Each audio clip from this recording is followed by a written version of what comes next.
बिस्मिल्लाहिर्रहमानिर्रहीम। अस्सलाम वालेकुम। क्या हाल चाल है जी आप सबके। आज हम जो रेसिपी बना रहे हैं वो बहुत यूनिक रेसिपी है। इस रेसिपी को बहुत ज़्यादा ख़राब किया गया है। इसके अंदर बहुत ज़्यादा एक्स्ट्रा मसाले डाल के ये वाहिद ऐसी रेसिपी है जिसको हम बीफ निहारी कहते हैं, जिसके अंदर मसाले जो हैं वो बहुत थोड़े डलते हैं। जिसमें मेन फ्लेवर होता है वो रेड चिली का होता है और वही इसका मेन मसाला और इंग्रेडिएंट है। तो आप ये रेसिपी देखिएगा शुरू से लेकर आखिर तक। आपको ये रेसिपी की ओरिजिनल जो टेक्निक है वो भी बताऊंगा और जो ओरिजिनल इसके अंदर मसाला जाते हैं हम वो भी आपको इसके अंदर बताएंगे। तो चलिए जी शुरू करते हैं रेसिपी को। इसके अंदर देखिए जी, सबसे पहले तो हमें चाहिए काला नमक।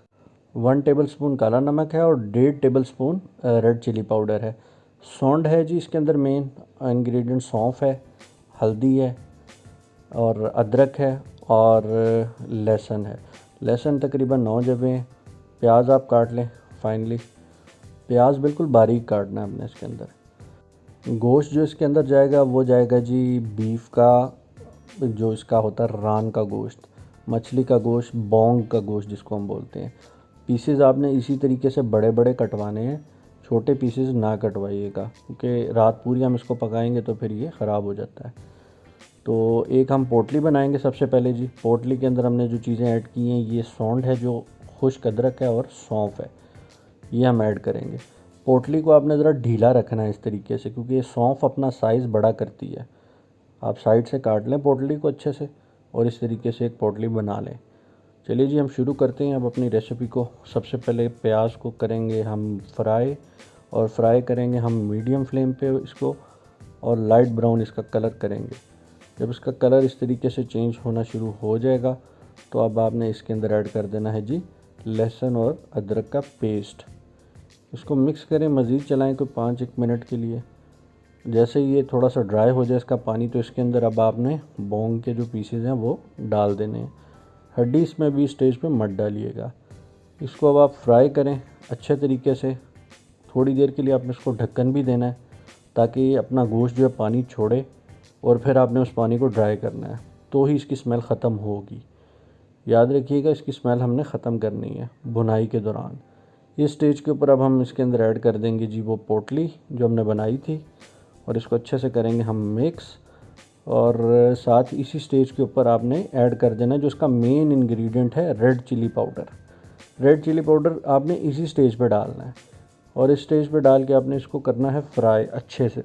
तो निहारी में यही मेन चीज़ है कि आपने रेड चिली पाउडर जो है वो इस स्टेज के ऊपर डाल के अच्छे से फ्राई करना है। और साथ ही आप ऐड कर दें इसके अंदर जो काला नमक है हम ले लें, ये भी निहारी का एक ख़ास इंग्रेडिएंट है। अक्सर लोग नहीं भी डालते, आपकी अपनी प्रेफरेंस अगर आपको नहीं पसंद, लेकिन निहारी में ये ब्लैक सॉल्ट जो है ये डलता है। तो आपने इसको भी डाल लेना है और अब आपने इसको मज़ीद फ्राई करना है और इसका पानी बिल्कुल आपने ड्राई कर देना है। इस स्टेज पे अब आप डालें जी इसके अंदर ये जो हड्डी है, नली है, ये नली निहारी है, तो ये इसके अंदर से हम मिक भी निकालेंगे बाद में।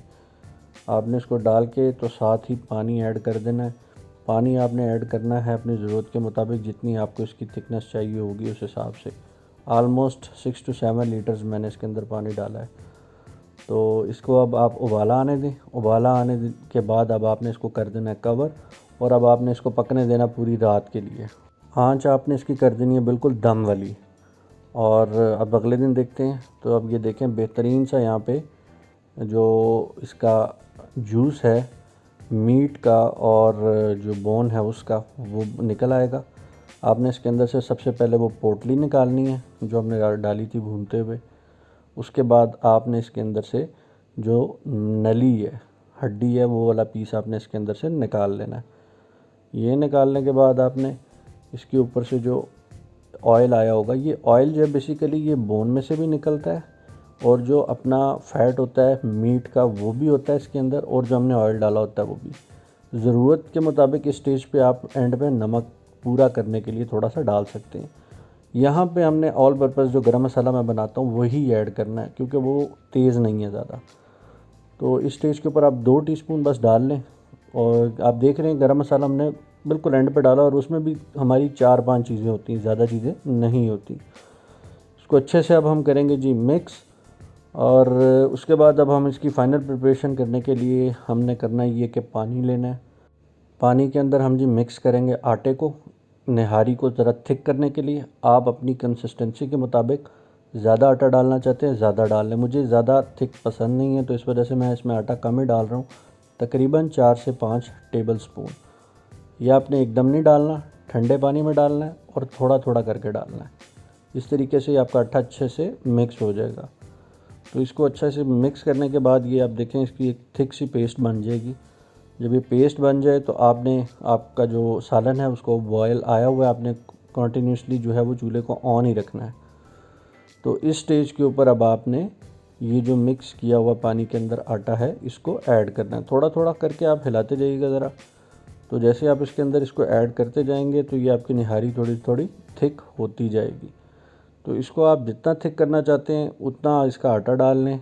या आप इसकी जो ग्रेवी है या शोरबा है इसको आप मज़ीद ड्राई कर लें, ये आपके ऊपर है। लेकिन जो ओरिजिनल और ऑथेंटिक रेसिपी है वो यही है, उसके अंदर यही मसाले डलते हैं, इसके अलावा कुछ भी नहीं डलता है। बहुत से लोग इसके अंदर लौंग भी डाल रहे हैं, दारचीनी और पता नहीं क्या क्या, बादियान का फूल, ये वो। तो सिंपल वे में बनाएं, यही मसाले ऐड करें, आपको ओरिजिनल जो ऑथेंटिक टेस्ट होता है निहारी का इंशाल्लाह वो मिलेगा। और उम्मीद करता हूँ आज की मेरी ये रेसिपी आपको पसंद आई होगी। मेखा आप निकाल लीजिएगा एंड पे, वो इसमें ऐड कर दीजिएगा। इस तरीके से ऑयल जो है आपने ऊपर से ऐड करना है। तो यही इसकी टेक्निक है। बेहतरीन सी हमारी बीफ निहारी जो है वो तैयार हो चुकी है। और उम्मीद करता हूँ कि आपको मेरी आज की ये रेसिपी और इसके अंदर जो यूज़ होने वाली टेक्निक है वो आपको पसंद आई होगी। तो अगर आपको ये टेक्निक और रेसिपी पसंद आती है तो मेरे चैनल को ज़रूर सब्सक्राइब कीजिएगा और वीडियो को शेयर कीजिएगा। मिलते हैं जी अगली किसी अच्छी सी वीडियो के अंदर। टिल देन अल्लाह हाफिज़।